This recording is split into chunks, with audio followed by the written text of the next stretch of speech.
Әлемнің әр бұрышы ғажайып, таң қаларлық. Судың сылдырап аққаны мен таңның арайлап атқаны, мұның бәрі керемет құбылыс. Алайда расында мені қоршаған әлем ол саялы сарыағашым.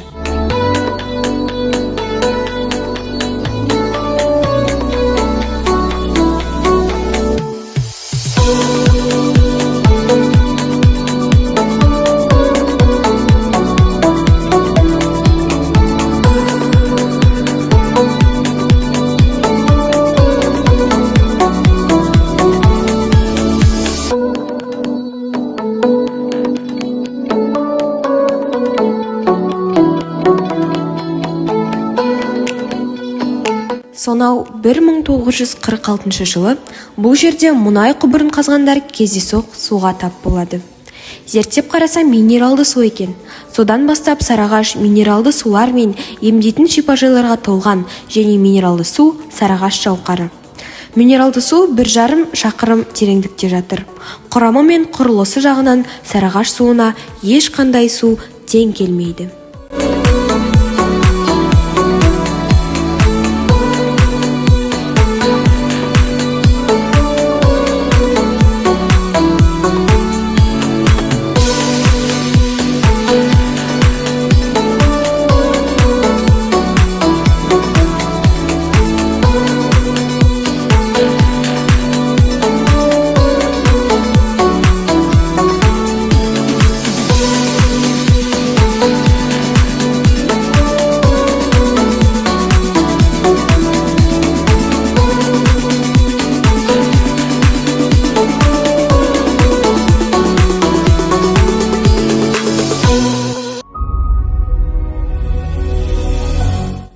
Тұмса табиғаты да көз тартарлық Сарыағаштың шипажайларында демалушылар дендерін сауықтырып қана қоймай, рухани байып та кетеді.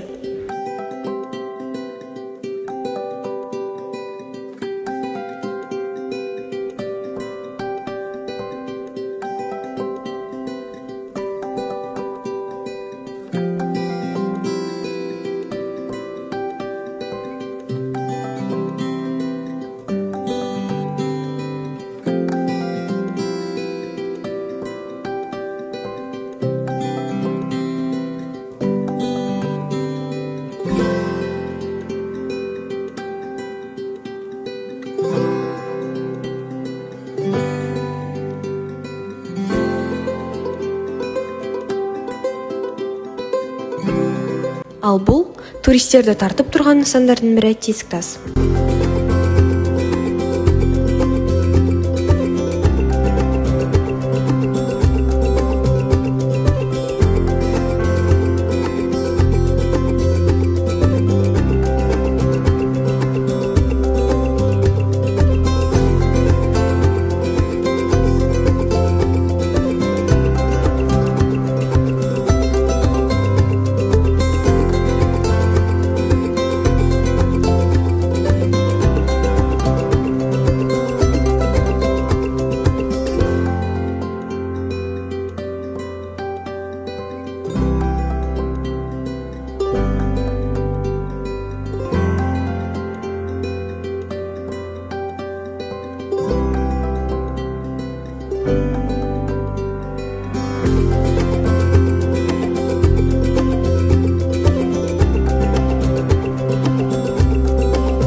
Сонымен қатар сарыағаш жеміс-жидек пен көкөніс өсімдіктердің Қазақстандағы мекені. Қазақстан бойынша жылыжайлардың 75% Түркістан облысында болса, оның 50% Сарыағаш ауданына тиесілі. Қазіргі таңда Сарыағаш ауданының жылыжай өнеркәсібі өте қатты дамып келеді. Алайда жылыжай өнеркәсібі көп болғанымен кері әсері де бар.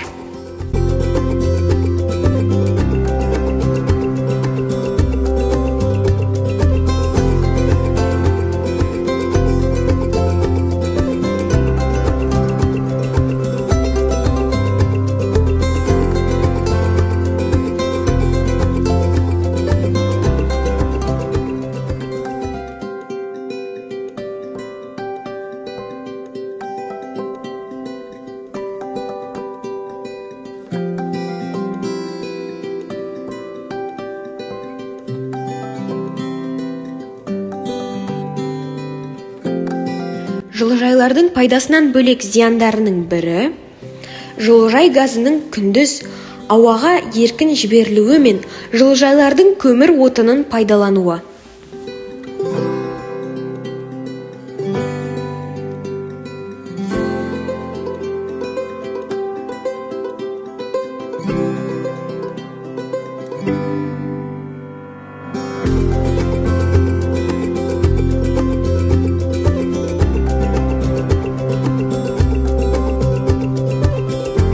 Жылыжайлардың көмір жағуынан ауаға көмір қышқыл газы көп бөлінеді. Содан ауданымыздың экологиялық халі нашарлап, тіпті ауада қара түтіндер қалқып көп жүретін болған. Бұл мәселені шешу үшін мемлекет тарапынан көмір отынын пайдалануға жергілікті шектеу қойып, келісімшарт пайдалануы қажет. Және көмір отынын пайдалануды баламалы энергия көздерімен алмастыру тиімді болып табылады. Қорыта келгенде, табиғат ғажайыптар мен құпияларға толы, қоршаған ортаның әдемілігіне зиян келтірмей аялау, табиғат ана алдындағы біздің перзенттік борышымыз. Қолда бар алтынның қадірін білейік. Назарларыңызға рахмет.